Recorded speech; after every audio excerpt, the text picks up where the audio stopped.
भारतीय सेना ने ऑपरेशन सिंदूर के तहत महज 25 मिनट में सटीक निशाना साधते हुए हमला करते हुए आतंकी संगठनों लश्कर ए तैयबा और जैश ए मोहम्मद के मुख्यालय समेत आतंकी प्रशिक्षण के 9 मरकजों को खाक में मिला दिया। हमले के बाद सरकार ने आज सुबह 11 बजे सर्वदलीय बैठक बुलाई है और इसकी अध्यक्षता रक्षा मंत्री राजनाथ सिंह करेंगे। आपको बता दें कि इस बैठक में गृह मंत्री अमित शाह और संसदीय मामलों के मंत्री किरेन रिजिजू भी मौजूद रहेंगे। इस दौरान विपक्ष के नेताओं को जवाबी कार्रवाई और भविष्य की रणनीति और तैयारियों की जानकारी दी जाएगी। वहीं कांग्रेस नेता जयराम रमेश ने कहा कि हमने 24 अप्रैल को भी प्रधानमंत्री से मीटिंग में शामिल होने की मांग की थी, लेकिन वो नहीं आए। इस बार कम से कम उन्हें आना चाहिए। उन्होंने कहा कि भारत की राष्ट्रीय नीति पाकिस्तान और पीओके से आने वाले सभी तरीके के आतंकवाद के खिलाफ स्पष्ट और मजबूत है। उन्होंने कहा कि राज्यसभा में विपक्ष के नेता मल्लिकार्जुन खड़गे और लोकसभा में विपक्ष के नेता राहुल गांधी इस बैठक में शामिल होंगे। कांग्रेस ने आतंकवाद के खिलाफ सरकार को पूरा समर्थन और सेना के साथ एकजुटता दिखाते हुए संविधान बचाओ रैलियों समेत पार्टी के सभी तय कार्यक्रम रोक दिए।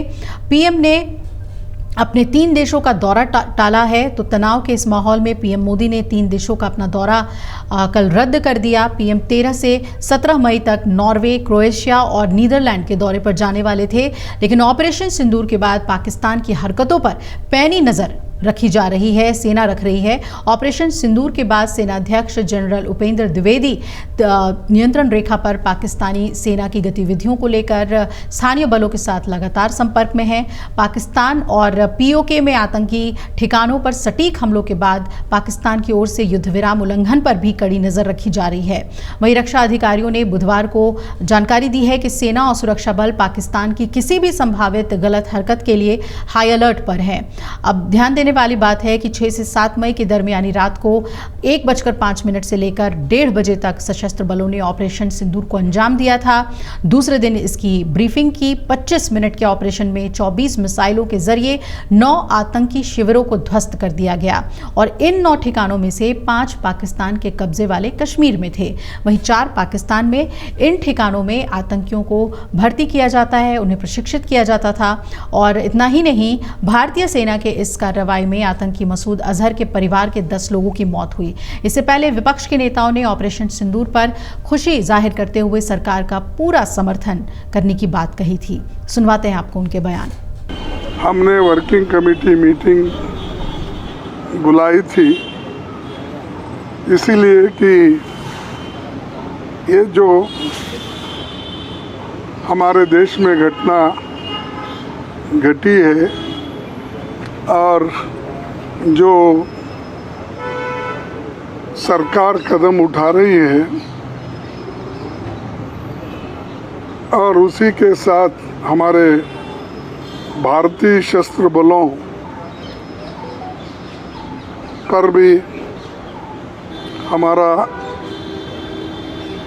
हम गर्व करते हैं, जिन्होंने ऑपरेशन सिंदूर तहत पाकिस्तान और पाकिस्तान ऑक्युपाइड कश्मीर के आतंकी ठिकानों पर साहसिक और निर्णायक कार्रवाई करते हुए मुंहतोड़ जवाब दिया है।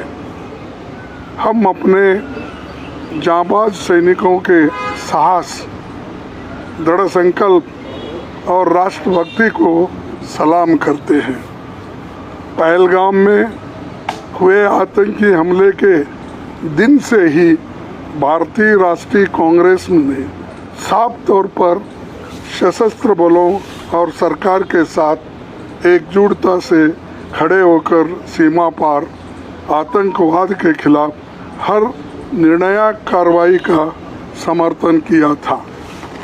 पाकिस्तान और पाक अधिकृत कश्मीर से उत्पन्न होने वाले आतंकवाद के सभी रूपों के विरुद्ध भारत की राष्ट्रीय नीति बहुत स्पष्ट और अडिग है। महान भारत देश की राष्ट्रीय एकता और अखंडता की रक्षा के लिए सभी स्तर पर एकजुटता की सर्वाधिक ज़रूरत है। भारतीय राष्ट्रीय कांग्रेस देश के वीर जवानों के साथ कंधे से कंधे मिलाकर खड़ी है। इतिहास गवाह है कि हमारे नायकों ने हमेशा राष्ट्रीय हित का सर्वोपरि ऊपर रखते हुए देश की एकता और अखंडता के लिए अपनी शहादत तक दी है। सारे देश और दुनिया को मालूम है। अगर आप ये वीडियो YouTube पर देख रहे हैं तो हमारे चैनल को सब्सक्राइब कर बेल आइकन दबाएं और Facebook पर देख रहे हैं तो हमारे पेज को लाइक करें। 8 मिलियन प्लस सब्सक्राइबर, आपके इस भरोसे के लिए बहुत धन्यवाद।